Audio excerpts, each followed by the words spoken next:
Well, hello, everybody. It's Yoon Cannon, and welcome to today's episode. I'm really excited to interview my new friend, Weston Lyon. And this is such an important and evergreen topic for business owners, entrepreneurs, coaches, consultants, speakers. So if you're in any of those categories, this is about growing your business and getting clients. I'm excited to be interviewing him today. So I want to say hello, Weston. Hi, Yoon. How are you today? I'm doing great. It's a very beautiful, sunny afternoon or almost afternoon. But let me introduce our people to you, Weston. So to tell you more about Weston Lyon, for those of you who haven't met him yet, he's the author of 19 books. Pretty impressive. And he's the one of the only authors to ever write 9 books in 11 months. I had to read that twice, Weston. Oh my gosh. I was blown away by that. It was a matter of insanity. Oh my word. When they say you're a prolific writer, you really take the cake on that. So anyway, Wes is the founder of Plug and Play Publishing, a Pittsburgh-based authority positioning company that teaches coaches, consultants, speakers, and other education-based service providers who fear rejection and being treated like low-level salespeople how to stop chasing prospects and instead position themselves as authorities in their fields to get prospects and start chasing them by writing a book to grow your businesses. So when Weston is not working, he enjoys life with his son, family, and friends, training an array of martial arts or out on the mountain bike. And so with no further ado, let Weston introduce the question. What's your new book about? Can you tell us that? First, I can. First of all, I really do appreciate you having me on, and hopefully, over the next, 30, 45 minutes or so, hopefully I give a lot of good value to your audience members. So my new book is about, it's called Stop Chasing Prospects. And the bottom line is you've been in business for a long time. You and I have talked before, and I've been in business for 18 years. And over the past 18 years, I've gone to a lot of networking events. I've done a lot of, worked with a lot of clients, and every client who I talk to, every prospect, just people in general, networking people, business owners, entrepreneurs, salespeople, whether they're, new in business, whether they're, seasoned, whether they're, successful, struggling, it doesn't matter. They all focus on, or at least should be focusing on, 2 things: generating leads and converting sales, because that's really the business that we're in. And, I sometimes whenever I'm out speaking, I get a lot of people say, yeah, but I'm in business to help people. And I understand that. And so am I. However, if you and, if you and I aren't generating leads and converting sales, we're not going to be in business very long. Agreed. And I know you teach that to all your clients. That's marketing is one of the main things that we have to do as business owners, whether we want to or not. That's beside the point. You need to do it to be able to stay in business and to help more and more people. So as I've been out, like I said, networking and everything over the past 18 years, I always hear generating leads, converting sales. That's like the number one issue, the number one problem. And what I've discovered that is, it's not just about chasing prospects, but it's about positioning yourself as an authority in your field and get prospects to start chasing you. And there are actually some ways to do that. And on our call today, I'm going to actually discuss the kind of the 50,000 foot view, the 3 main things to do that, and then I'll kind of dive into a little bit more depth of the 5 factors to actually demonstrating that authority, so you can generate more leads, convert more sales, shorten the buying cycle, so on and so forth. I love that. Well, it's a very catchy title. Definitely gets everyone's attention to stop chasing prospects. I mean, who wouldn't want to have to not do that anymore? So the methodology that you teach in your book do you think that's the only way to grow a business? Yeah, that's a great question. And that's another question I get all the time. I go to a lot of events. I go to a lot of seminars, a lot of conferences, hear a lot of other speakers. And it actually drives me nuts to hear other speakers talk about their way is the only way. I think it's arrogant. I think it's irresponsible for any quote unquote expert to say that. There isn't one way to grow a business. There are a lot of ways to grow a business. the way that I'm going to share, the way that I share with my clients, and whenever I'm out speaking or on an interview, it really is the best way that I found. Not the only way, just the way that I found to grow my business. And I know it might sound a little far-fetched that, hey, if I position myself as an authority, I can generate leads and convert sales easier and faster. But the truth is, it's happened for me. It's happened for my clients. It's not the only way to do it, but it is the best way that I found. In fact, when I first started my business, well, I don't want to go back that far. I started my first business when I was 20, but when I was around 24 years old, I owned a fitness business because my first business failed miserably. So I went into another industry. And in my fitness business, I was struggling. I was looking for ways to grow my business. To paint a little picture for the audience, at the time, I was 23, 24 in that range. My son was like 18 months to 2 years. My girlfriend, fiance, at the time, we're no longer together, but at the time she was 20 years old. So I'll let you do the math on that one. It was a tough time. And I was, like I said, broke and struggling. I had a lot of help from our family, thank goodness. Otherwise, I wouldn't be able to have started the businesses I did, and really blessed to have those people in my lives. So I was looking for ways to, generate leads, convert sales, just grow my business in general, really. And I read a book by Dan Kennedy called No BS Sales Success. Mm-hmm. And in that book, he talks about 3 ways to position yourself as an authority. And one of the ways was to write a book. Another way was to become a speaker, and another way was to get into the media. I'll actually talk about that a little bit later. So I decided, well, I have nothing to lose. I have no money. I'm looking to grow this business. I was making money, but it wasn't a lot. Mm-hmm. And I needed to do something. So I decided to write my first book.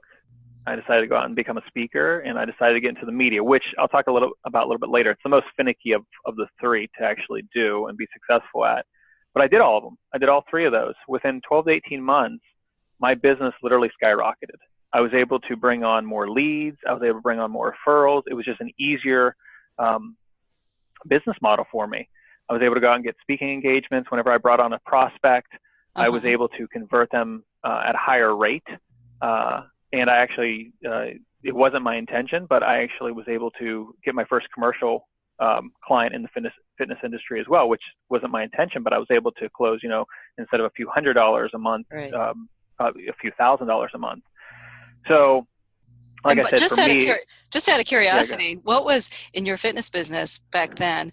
What was the title of the book you published at that time? Yeah, it's funny you mentioned that, because I go back and look at my first few books, and they were a disaster. They look self-published. They didn't have good titles. At least the first one did. And it was called Use It to Lose It. Use It to Lose It. Gotcha. Yeah. I was just curious. I thought it was catchy. Yeah. But anyway, anyway, the book just completely changed my viewpoint on, how to grow your business and position yourself as an authority. Yeah. So just a little background. I don't think it's the only way, but it's the best way that I found over the years. Well, it's intriguing, because just thinking of other people in the fitness industry, you don't really see that as a common factor of people having a book as their calling card, and that I could see how it would elevate somebody's authority and credibility pretty quickly, to be able to distinguish you from all of the other folks that you may be, speaking to a person who's in the fitness industry, or swap it out for, you could be a financial advisor, or what else you do, that you're in the expert position. So I could definitely see that. So now, you mentioned earlier, there's 3 steps that you talk about in positioning yourself as the authority. Can you go through what those 3 steps are? Sure. Yeah, I call it the 50,000-foot view of authority marketing. And so the first step is become the authority. Right. And we can dive into all these if you'd like. So become the authority is number 1. Step 2 is demonstrate your authority. And step 3 is leverage your authority. And all 3 are extremely important, because one without the other just doesn't work when it comes to the entire system. So some people will be an authority in their field, but if they don't demonstrate that authority and they don't leverage that authority, then they're not seen as the authority in their field. It's kind of an interesting dynamic where where you have someone who is an authority in their minds, and their clients seem as authorities, but competition can come right into their marketplace and dominate them because they haven't demonstrated or leveraged that authority. And how are some ways that you're teaching people how to become the authority? Yeah, so I'm going to take a quick step back and answer. I think everyone understands what an authority is, but I'm just going to give a quick analogy because I'll use it here a little bit throughout the interview. And Sure. That is, most people know that, or just let me give you an example. Let's say we wake up tomorrow morning, right? And I'll ask you the question. If you wake up tomorrow morning with a wicked sore throat, right? Like a sore throat you've never had before, who's the first person you're going to actually pick up the phone and call? A throat doctor or your family doctor. Right. Yeah. You pick up the phone and call the doctor. Right. And the reason is because they're the expert in the field, right? Sure. They know more than you do on that topic, and they know more than your family members or your friends or anyone else. They're seen as the authority. So that's why, and I know it's a simple example, but that's really why we want to position ourselves as an authority. Doctors aren't calling you, on a daily or weekly basis, or even anytime, to say, "Hey, Yoon, do you have a sore throat today?" They're not doing that, right? Right. They're waiting on you to call. And I'm not, just to be clear, I'm not saying we should wait on people. However, if you're positioned as an authority, then prospects will actually call you because they see you as that authority. They see you in that light, and that's extremely important. So that's the first step, is we need to actually become that authority. And there are different ways of doing that. I think the best way to put it is becoming an authority really comes down to mastery. It comes down to mastering your craft and really knowing your topic inside and out. Mm-hmm. And the only way to really do that, well, two ways to do it. One is through education and the other is through experience. So if you're just starting out, right, you don't have the experience. So you need the education. But if you've been around the block, then you've probably both the education and the experience. Now, if I were going to start all over again, I would start off with a few steps, and I'll give those steps to the listeners. So the first step I would do is figure out who your ideal target market is and what topic you want to talk about. And once you do that, and that's not always as easy as it sounds, but once you figure out that ideal target market and topic, I would go out and I would buy the top 5 books on your subject. Now, you haven't written a book yet on it. That could be something, a goal set down the line. However, whatever topic you speak on, you need to learn from other experts, and you need to see what they're talking about. What are their relevant topics that they're communicating to their audience? In fact, a quick side note, I was on a phone with a prospect about a month ago, and she recently became a client of mine, and she said one of the things that she absolutely loved, she heard a speech that I gave, and I told everyone in the audience this. And even though she's been in business for the past 20, 25 years, she hasn't read a book on her topic in the past decade. Oh, no kidding. Yeah. Not that she wasn't she had the experience, right? So she learned in the beginning and she had the experience over the past 20 years, but she just never stayed on top of the current topic or the current, I don't want to say topic. It's one main topic. It's evergreen, but the current trends, if you will, in that topic. So that's one of the first things that I recommend anyone do, especially if you're brand new. Go find top 5 experts in your field, go grab their book.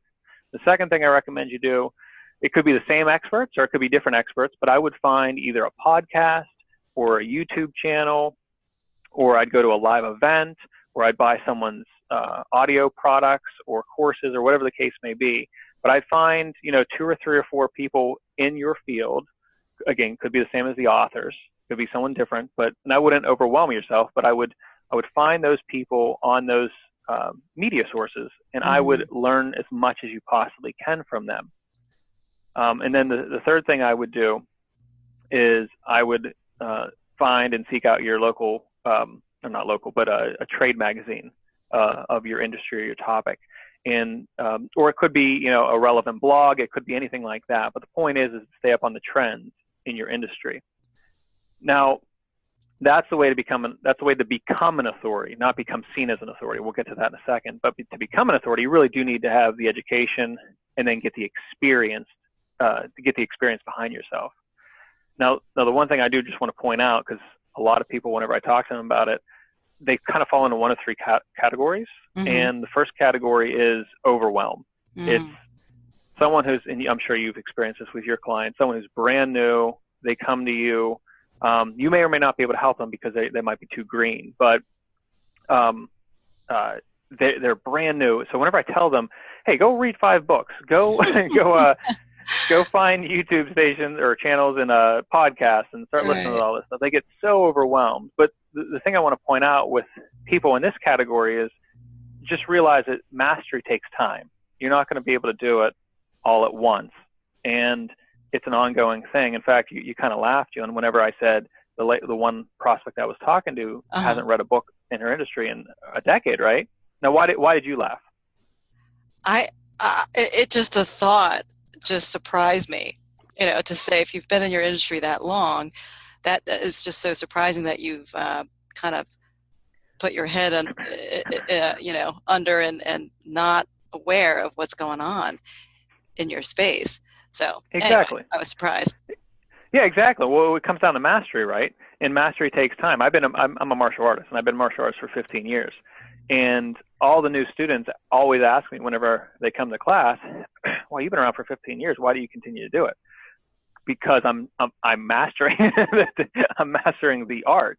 It's not like you can learn this in one day. There's different distinctions that you learn, and the same thing is true in your business.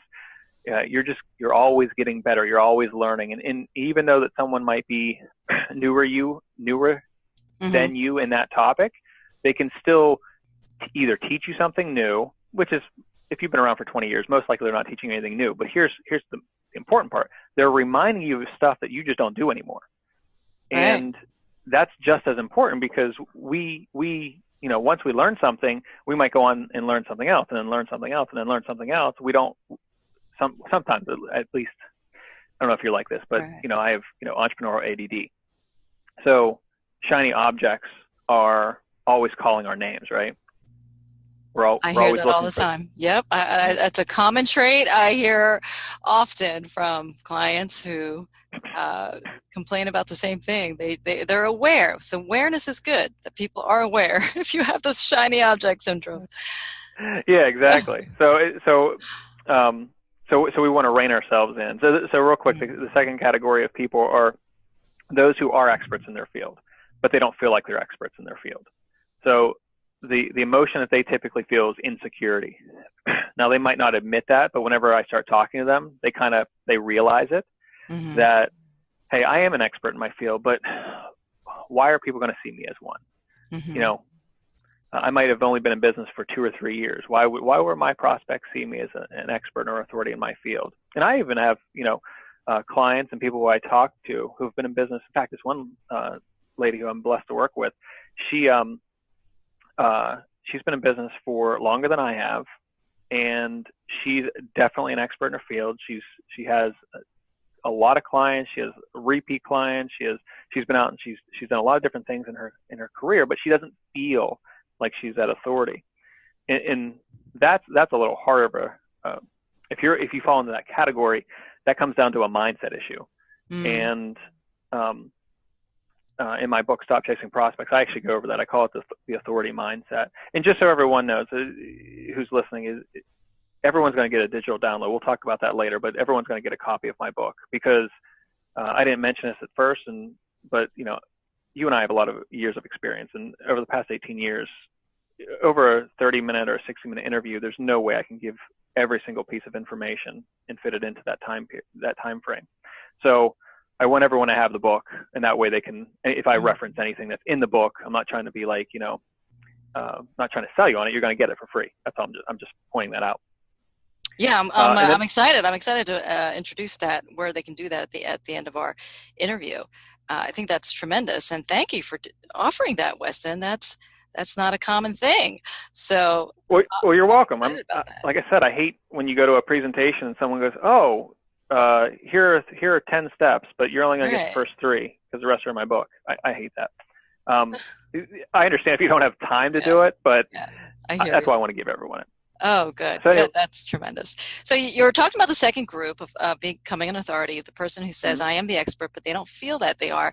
And I think your quote that you wrote in your book speaks to that. And I really love that you dedicated a whole page to a huge font size, so we can't miss it, right? The wrong mindset will hold you back. The right mindset will set you free. And I just thought that was so well said, Weston.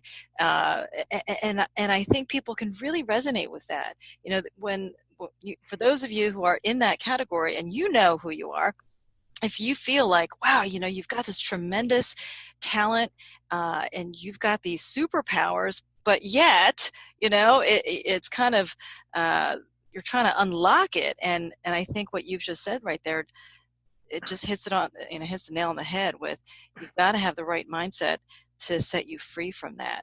Can you tell our listeners about the third category of becoming the authority?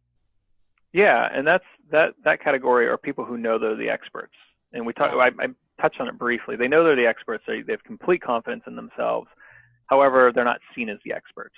Um, Mm, and that comes down to a demonstration issue and a leverage issue, which we'll get to in a moment. But that the emotion behind that, right, is frustration. So we have people who are just brand new, who are completely overwhelmed, right. and we have people who are in the middle who are they know they're the authority, but they're just insecure that they don't think anyone else is going to see them that way. And then you have the people who are the authority, and they're just frustrated because they have someone come into their marketplace and steal their clients and Right. customers from them because they're not seen that way. And it's a matter of perception, right? I always say, and you'll read about it in the book, is perception is reality. It's Mm-hmm. whatever you perceive is true to you, whether it's real or not, right? So people in that stage are really frustrated. So that really brings us to, step two in this whole process. Once you become the authority, you actually have to demonstrate that authority.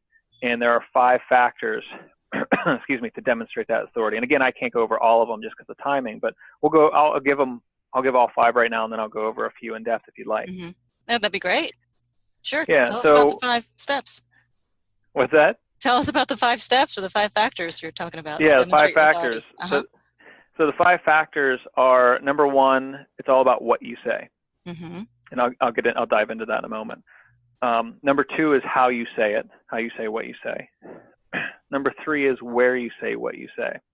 This one is extremely important. It's the actual one that I learned first, but going back, and I'll describe the other factors to you here in a moment. But going back, it's something I didn't realize.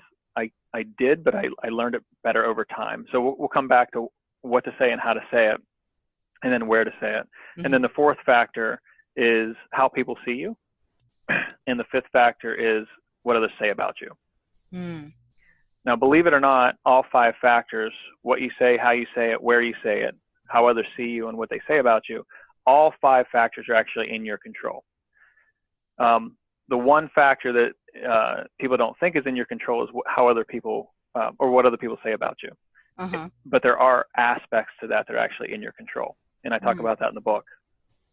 So, and again, everyone's going to get it, so they'll be able to read about that. So let me dive in, if you don't mind, to the first few factors here about demonstrating. So what you say is the first factor, and it turns really into the first step that I discuss in the book, and that's relevancy. Right. Your message, whatever you say, whatever your topic is, whatever your philosophy is, however you're making yourself unique in the marketplace, your message has to be relevant. If it's not relevant, then it will never grab anyone's attention. So the easiest visual, I'm a visual person. I don't know if you are or not, but I am. I'm a visual person.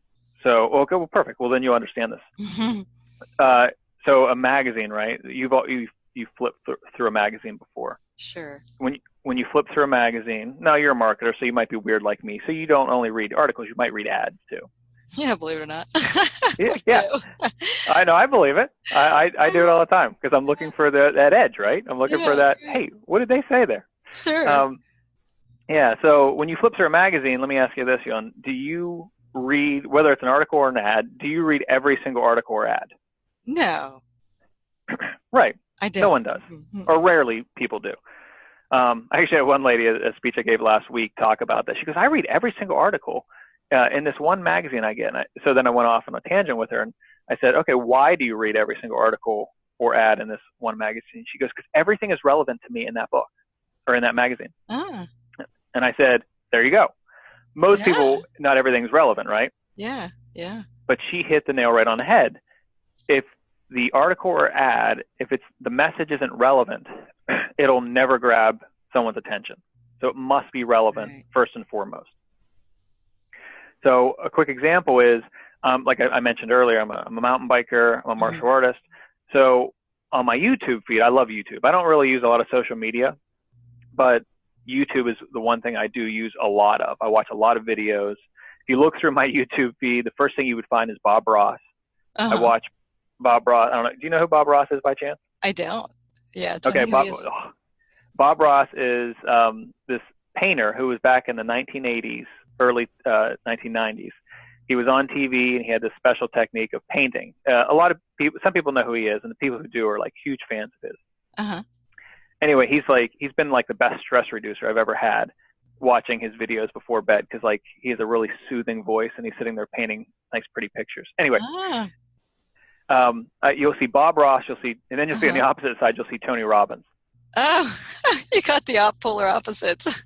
Exactly. And then you also see martial arts stuff, and you'll see mountain bike stuff. Yeah. So if you were to flip through, if you were to scroll through my feed, out of those four things, right? You got a painter, you have Tony Robbins, you have mountain biking, and you have martial arts. Are any of those relevant to you? Just out of curiosity. Just Tony Robbins for me personally. Okay. So why is Tony Robbins, why would he draw your attention?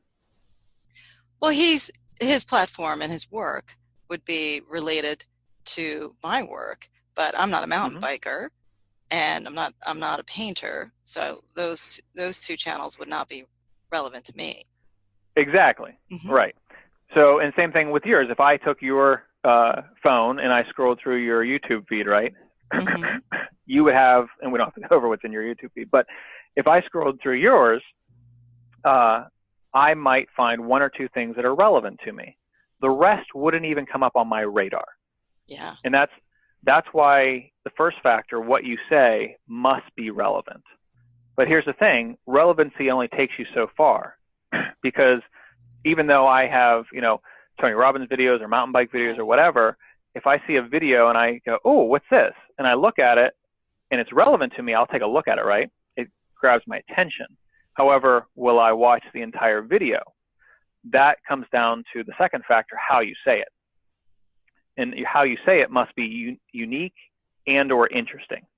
Yeah, tell us more about that, Weston. I think our listeners, I think they may need more direction on that. So tell me more when you're saying it needs to be unique. So how can they come up with saying something in a unique way? Yeah, that's a great question. And there's a lot of different ways of doing it. One of the main ways to do it, though, is to actually just be unique yourself. So to make yourself interesting and unique. So for instance, Howard Stern, right? I don't know if you're a fan of Howard Stern. I'm not, but I know of his work. The movie he created, like his life story, I actually enjoy that because I find it fascinating to see people's histories and kind of what they went through.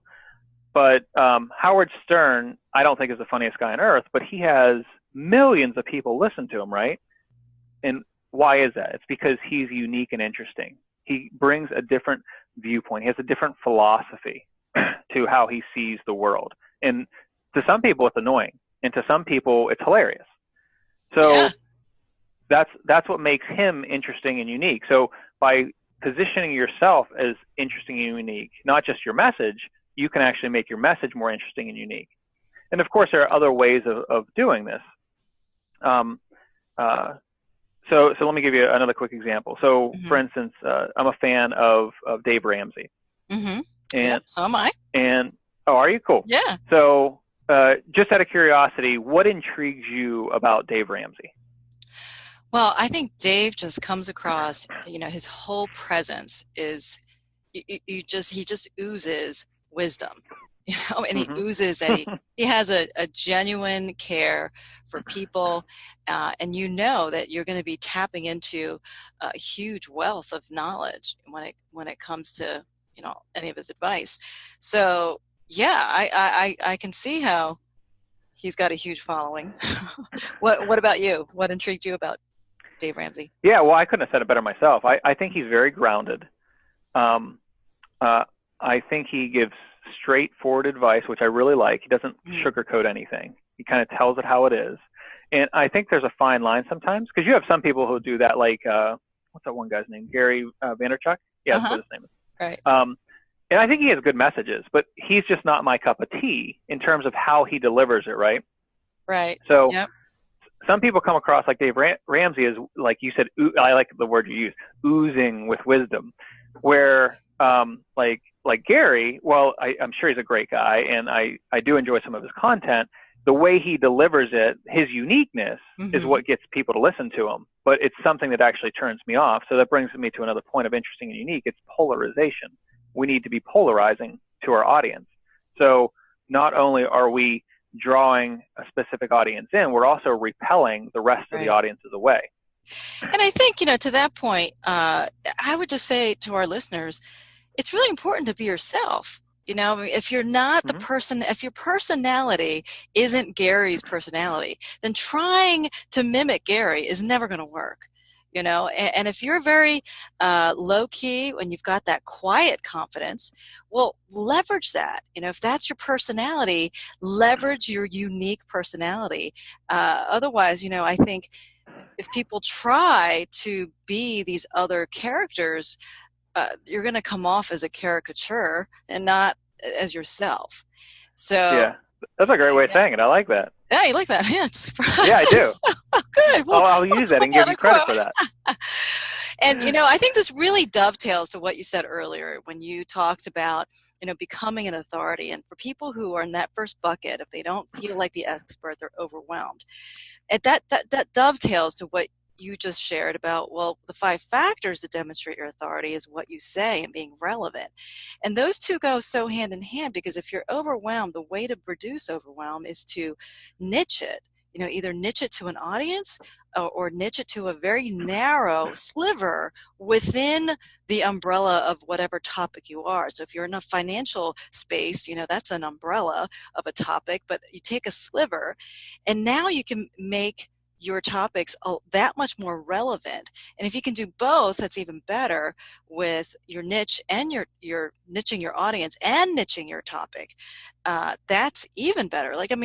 You and I see it all the time, and actually all of our audience sees it, even within the topic of marketing. If you were to just niche in the sliver of, I don't know, Instagram, or Facebook ads, that's just one tiny component. That's going to make it a lot easier to be relevant and less overwhelmed. if you only have to be the expert in that one sliver of marketing, if that's the topic, certainly going to be a lot less channels and influencers and experts that you're going to have to stay on top of. So anyway, I wanted to speak to that because I can sense, some people in the audience feeling, that they may not be able to manage that overwhelm, and hopefully that will encourage people to say, yep, there's hope. It doesn't have to, you can conquer this. You can do this. You can get there. Yeah, no, that was perfect. I'm glad you jumped in. I really appreciate that. So now let me have you continue when you're saying, all right, so how you say it, being unique. And do you have, we're only down to a couple of more minutes left. I can't believe how fast our interview is going. So can you make any comments about where you say? Because I think that is a little bit surprising to some listeners. So what do you mean by, what can you tell them about where you say it? Yeah, so if we go back, I'll make 2 quick points on this because I know we're running out of time.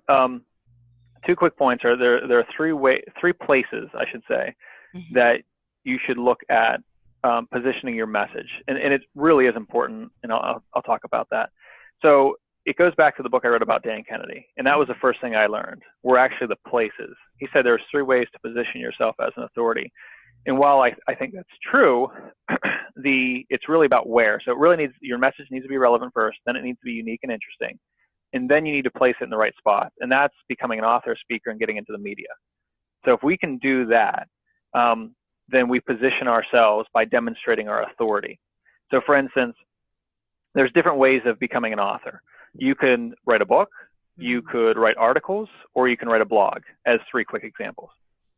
So you're all of those are, quote unquote, you're authoring something. You're not seen as an author in all 3 of those. Like if you author an article or a blog, you're not seen as an author. You're only seen as an author to your audience if you write a book. Right. So there's actually a weighted scale there, right? So if we were to put this, and it's easier if I show it visual, but if I was to put those 3 words on the board, right?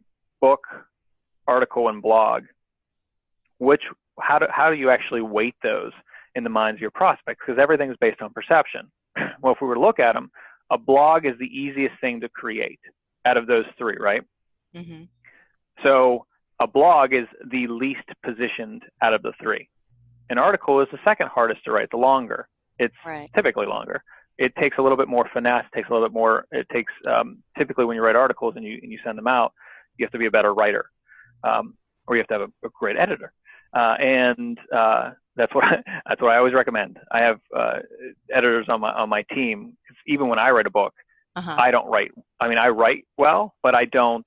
I still have editors to edit all my stuff. And then the third one, writing a book, is the top tier, right? It's on the weighted scale. It's the one that gives you the most authority.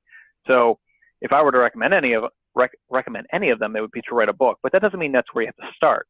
You can start by positioning yourself and writing a blog or writing articles and getting them out into either newsletters or magazines or whatever the case may be.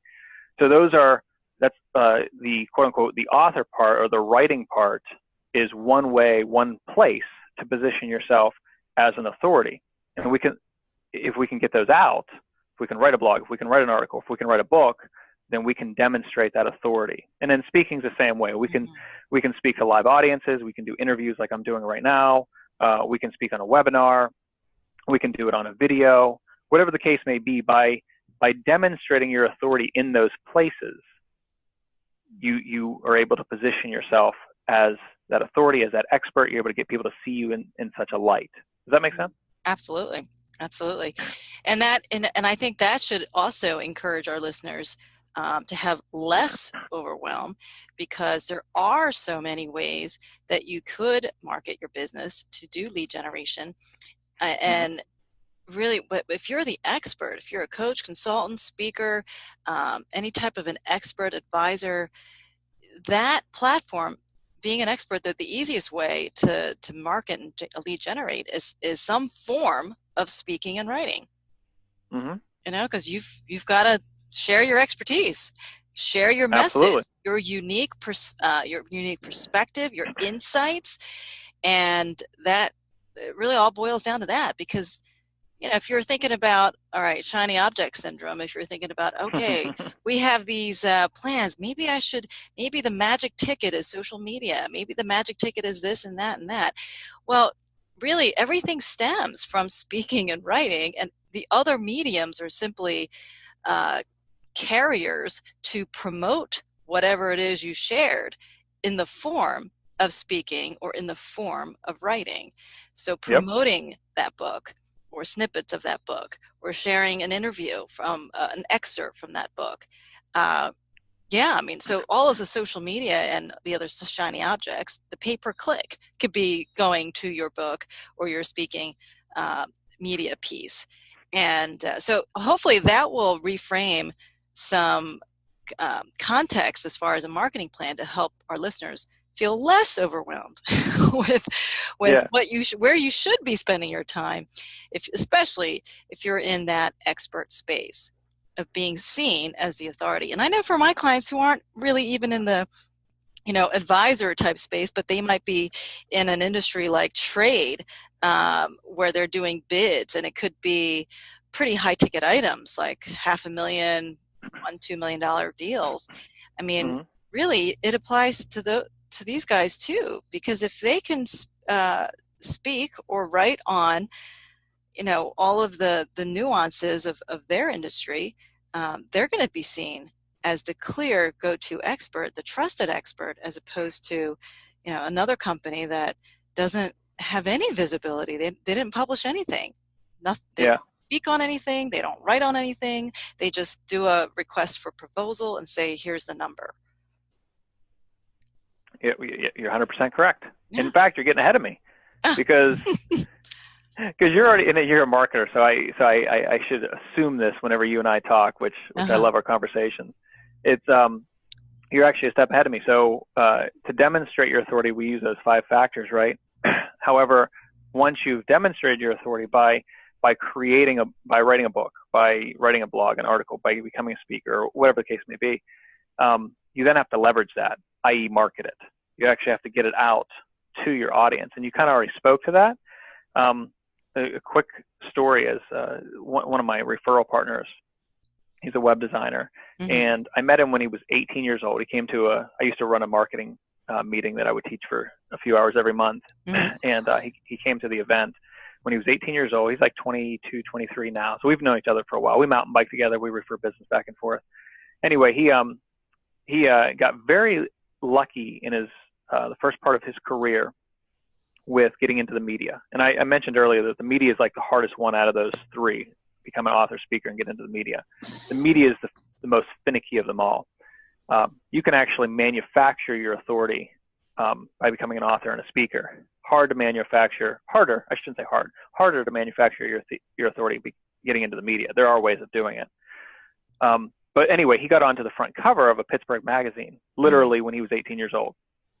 Good for him. And yeah, I know, right?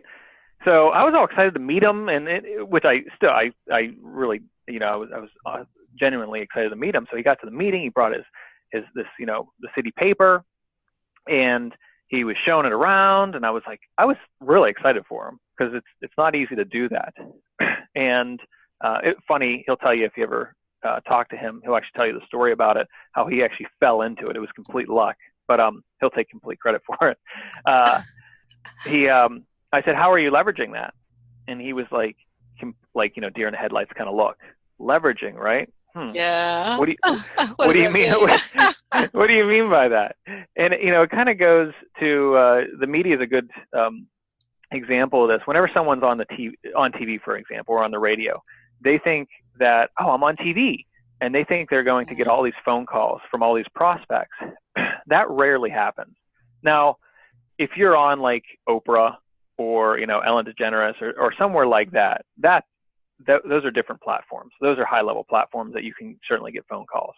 However, the majority of people, like especially local TV, you're not going to get a lot of phone calls unless you leverage it, and that's where the real power of it comes in. So, for instance, just real quick, with his calling, getting on the front of the city paper.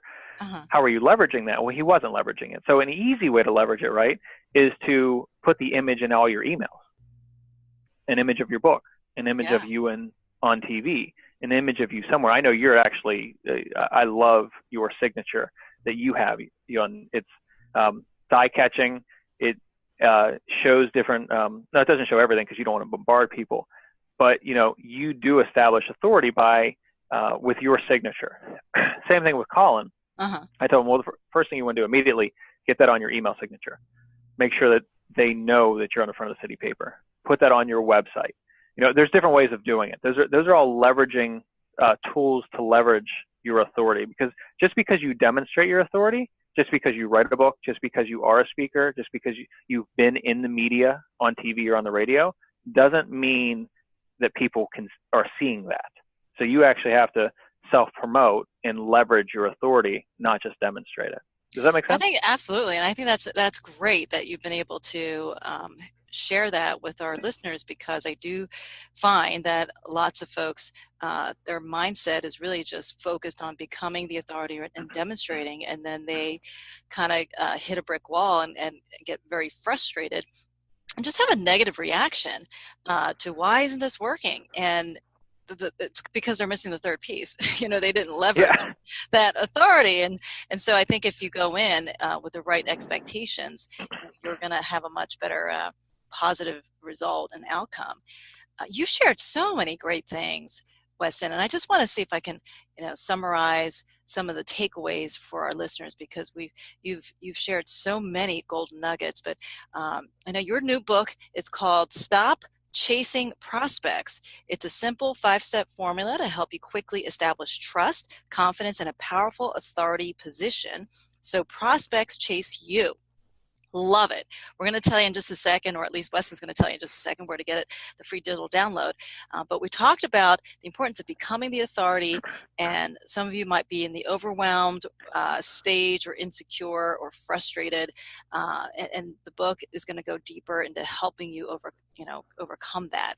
So we talked about becoming an authority, demonstrating authority, leveraging your authority, and Weston also shared the 5 factors to demonstrate it. So it's about being relevant, what you say, how you say it, where you say it, how people see you, and what do they say about you. And the good news is all 5. Weston says all 5 is in your control. So that is encouraging. So this has been fantastic. Thank you so much for being on the interview call with me today, Weston. Oh, you're welcome. I really appreciate you having me on. I love teaching this kind of stuff. Absolutely. So now for everybody listening, I'm sure you took a ton of notes. And if you want to get his digital download for free, what would you like them to do? How do they get it for free, Weston? Yeah, the easiest way to do it, I actually have a link, but I'll give you my email because it's just easier. If you email me, it's Weston at westonlyon.com. So it's WESTON at Weston Lyon, LYON.com, and just put in the subject line, "Stop Chasing Prospects." Okay. I'll just send anyone who wants it the link, and they can go and just download it directly for free. That's awesome. And you know what? If that's not a gift enough, he's got another gift that goes even further. He is donating the proceeds of the book to Agape Africa Fund. And if you'd like to receive an autographed copy of the paperback edition of Stop Chasing Prospects, send Weston an email and he'll send you the link where you can donate. So can you confirm, did I get that right? Yeah, just send me a link, same thing. Just send me an email, Weston at westonlyon.com, Stop Chasing Prospects, subject line, and I'll send you a link to download or to donate. And if you're going to donate, it's just $20. It's a retail cost. You can get the book on Amazon in the paperback form if you really wanted to. But if you do it through the link that I send you, I'll actually donate 100% of the proceeds to the Agape Africa Fund, which is a nonprofit organization here in Pittsburgh that actually travels to Gabon, Africa, a couple times a year, and they support the hospital there. That I can't remember how many thousands of people it supports, but it's really amazing. We actually just raised enough money to buy a CPAP machine that helps premature babies survive. They were actually, oh my gosh, it's quite intense. They were using, they use all kinds of. It's fascinating. They used it literally like a Coke bottle and like a tube, like a plastic tube, to keep the baby alive, babies alive. Oh wow! So we just raised enough money to get a CPAP machine for them, and it was just taken over here in July. Oh my gosh. So anyway, I'll donate. So I do this all the time. Run and get to your computer. Email Weston. Go do the donation of $20, and you'll get the paperback version for free, which is very exciting that, Weston, you're doing that. So this has been so awesome. Thank you again, Weston, for being on the call here with us today and sharing your wisdom. There's so much people can benefit from getting a book written, from increasing their authority, and then donating for a great cause. Yeah, well, I hope everyone enjoyed it. I really appreciate it. And the only thing I ask is, after you get the book and you read it, just use it, leverage it, take advantage of the information. Don't just put it on the shelf. Give it to somebody else, leverage it yourself, do something, take action, and grow your business. And then if you want to shoot me an email, let me know how it's helped you. I'd really appreciate that. That's the only thing I ask. And you know what? I'll end with a quote that came to mind. One of my favorite quotes is, "Every master was once a disaster." So if you're feeling like you're just beginning in this journey, well, be encouraged, because everybody Every master has started there, and it is possible. You can do it. If you want to do it faster, let Weston Lyon help you. All right, so that's a wrap. This is Yoon Cannon again from ParamountBusinessCoach.com. And if you've loved this interview, I would love to hear your comments, your questions, and also just tell us what other topics you would really like to have on these interviews. And I will be happy to go scout and recruit and find the best experts out there who we can pick their brain and share the wisdom with you. All right, everybody, have a great week. That's it for today.